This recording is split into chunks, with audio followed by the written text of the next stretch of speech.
everyone, I'm Dalen Costigan with Ronin Fitness, and today we are going to be doing a back to basics chest workout. What you're going to need, you'll need either a bench of some type or a stack of pillows. If you have a bench at home, that would work even better. I know many of you don't, so I'm going to be demonstrating on a stack of pillows. If you don't have a bench, at least make sure you have that to be able to posture your body on for the presses that we're going to do today. Secondly, from that, you'll need two set of lighter dumbbells. I would recommend anywhere between 5 to 10 pounds, and then a set of heavier dumbbells if you can, 10 pounds and up. If you don't, if you only have one set at like 8 pounds and that's all you have today, that's fine, that'll work, but we are going to be doing different motions, and because of that, your body is going to be capable of lifting more weight and during certain exercises than others. Before we get into that though, I was asked a question the other day by a client that I wanted to address here for all of you, and that was, how hard should I train? And this is gonna vary depending on, your state of training. If you're brand new to training and this is or you haven't trained very much before, I would say that you should probably be taking it pretty easy at first. Start with just mastering the motions, right? How to do a bicep curls. Just start with trying to do 10 of them correctly, or a tricep pull down, 10 of them correctly, or a lunge, or a squat, or a bench press, or a lat pull down, or a lateral raise. Whatever exercise you're going to do, focus on just doing 10 correctly. Because you're new and you're a beginner, just doing them correctly is probably going to exhaust your muscles and leave you pretty sore the next day. That just happens to be the case when you're new to something. Same thing if you're, running and it's your first time running or first time on a bike or elliptical. Start off with just getting the motion down and try to just go for 5 or 10 minutes and see if you can do that. So if you're just beginning, focus on the motions and proper technique. Now, let's say you are a novice or more of an intermediate person or an advanced person, because I think the answer remains here the same. Once you've been working out for a while, how hard should you train? In the words of the great Greg Doucette, harder than last time. Whatever you did last time, train harder than you did the time before. Maybe that's an extra rep. Maybe that is less time in between your breaks. Maybe that's more weight. But whatever you did, make your workout harder than it was last time. Growth isn't gained from doing things easy and lifting or exercising less to the full extent of your abilities. Go all out. And whatever all out was last time, you best believe that this time it's got to be one better than what you did last time. That is how you grow. It's called progressive overload. So if you work out, if you ran a mile last time, run a mile and maybe 1.10 or 10% of a mile added on to what you did last time. If you bench pressed 135 last time, try to go for 140. Whatever you can do to try to make it a little harder than last time. That is going to be the best way to grow. All right, let's get started today. We're going to start with the press because I already have heavy weights here and I already have my stack of pillows. All right, so I'm going to start with my heavier dumbbells today. What I'm going to do is I'm going to get my back on top of the pillows, and I'm going to have my dumbbells up in my hands. Please make sure you've got a good grasp on them. What we're going to do is we're going to come down, and I'd like you to hold down here if you can. If you can touch the floor, that's great. Now what I want you to notice is right now my elbows are lower than my chest. And there's a very specific reason. If I'm on a bench and even if I'm off the ground where my elbows don't touch the floor and they just go lower, that's what I want. And I'm going to explain why. So your chest muscles and the fibers in your chest muscles go left to right, typically. So things where we squeeze together or where they're pulled apart a little bit help activate those chest muscles. When you're doing a press, either a push-up or a bench press like we're doing right now with dumbbells, when you come down and your elbows go lower than your body, it stretches out the tendons in your chest. That's what you need if you want to grow and activate those muscles. So, like I said, I'm coming down here. If I can, I'm going to try to get these even with my chest, which means my elbows have to go beneath it. And then I'm going to push back up, meet them in the middle, and then come back down. Let's try 10 together. All right, so ready? Come down, get your elbows lower, and push up. That's 1, 2, elbows lower than your body, 3, 4, 5, 6, 7, 8, 9, one more, and 10. Good. Now what I'd like to do is take those dumbbells down, bring your hands up, and this time we're actually going to practice the same thing without the dumbbells. Again, bring your elbows beneath you, but I want to go over when to breathe. This is important. So I inhale on the way down, and then exhale as I'm pushing back up.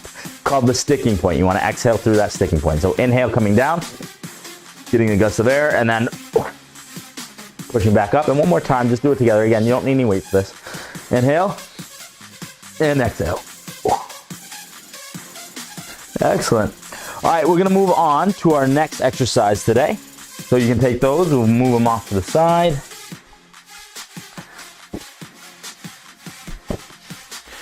I'm gonna move my dumbbells off to the side as well.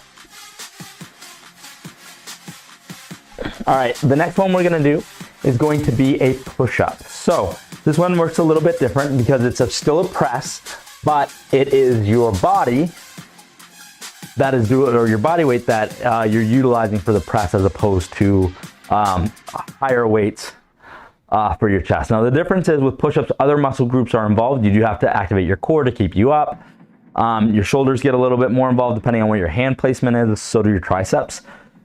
And because you can't load up on weight, typically speaking, there's a limit to how much your pressure you're gonna be able to put on your chest. And it's not gonna even be your full weight because it's not all on top of you. If you have a bench press and you have a full barbell that's loaded up to 150 pounds, which is about what I weigh, I know that my chest is doing all of the work. With the push-up, it's not gonna quite be that. So, but it is still a great exercise for chest, and it's one that you can do at home. So, what I want you to do, I'm actually gonna turn to the side. I'll come all the way down on your stomach for a moment. Now notice my head, it's right here. If my hands are even with my head, I'm gonna end up working my shoulders. That is not what I want. What I wanna do is make sure that my hands are beneath my head. If I look straight across, I don't see my hand, but if I look, across and slightly down, it should be even with my chest, the same way as an actual bench press.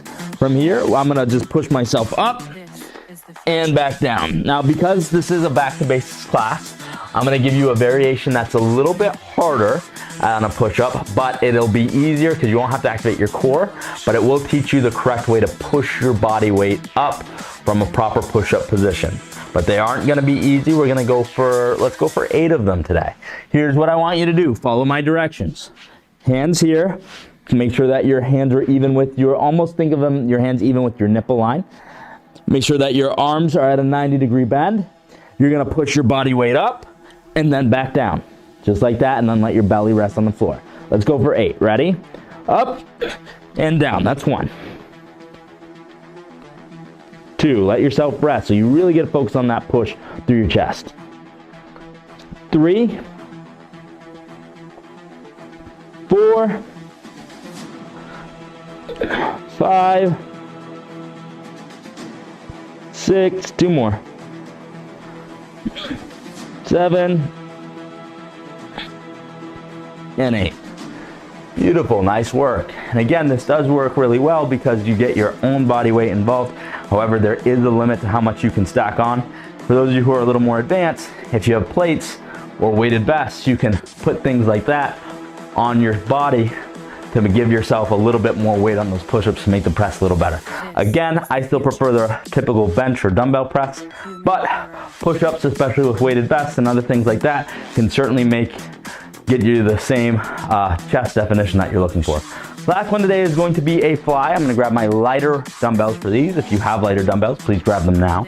I'm gonna go on the floor for these, and what I'm gonna do is I'm gonna start. Now, if you notice, a lot of times I'm on a bench. If I'm doing dumbbell flies or I'm using a cable machine at home, I would probably posture my body up.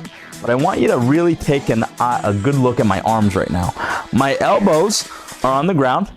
My hands are up, slightly bent. They aren't on the ground as well. I do keep my hands slightly above where my elbows are.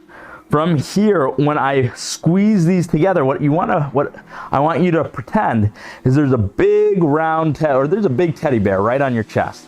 And you're gonna give him a hug with these dumbbells in your hands. When you do that, squeeze your chest together. And another good representation of that is if there was a pencil in the middle of your chest, either between your breasts or between your pecs, you would want to squeeze that pencil together till it breaks. So that means your chest has to almost close together and then come back out. So we're here again, arms are slightly above, hands are slightly above my elbow. I come up to the middle, squeeze, and then down. And we'll go for 8 of these. Ready? Let's try it together. Up, squeeze the chest, and down. Again, keeping my hands above my elbow. 2, 3, 4, and when I'm doing this, these dumbbells are coming above my chest. 5, if they're above your eyes or above your head, that means you're activating shoulders. 6, 7, last one, and 8. Beautiful. All right, those are the 3 that I had to show you at home, but I do want to quickly go over some of the other ones that you might utilize in a gym and why they work the way they do before we end today. So if I'm using a bench press, for example, and I have a big barbell, it's the big bar that you load up with weight across. It's the same thing. When I come down, they always tell you to try to get that bar within about 2 to 3 inches of your chest. 90 degrees will give you a full contraction, but I almost think of it as it's the bare minimum for a rep. If you can get lower so that you can work your range of motions and get it within, like I said, 2 to 3 inches of your chest and even come down to your chest, that's gonna work your full range of motion and it's gonna hit all the strands of your chest. So if you're coming down with the bar at home or in a gym, try to get it as close to your chest as possible. And when you do that, and once that bar is even or pretty close with your chest, you're gonna notice your elbows are behind your body. Same thing if I have 2 dumbbells, like we did here on a bench at the gym, same thing.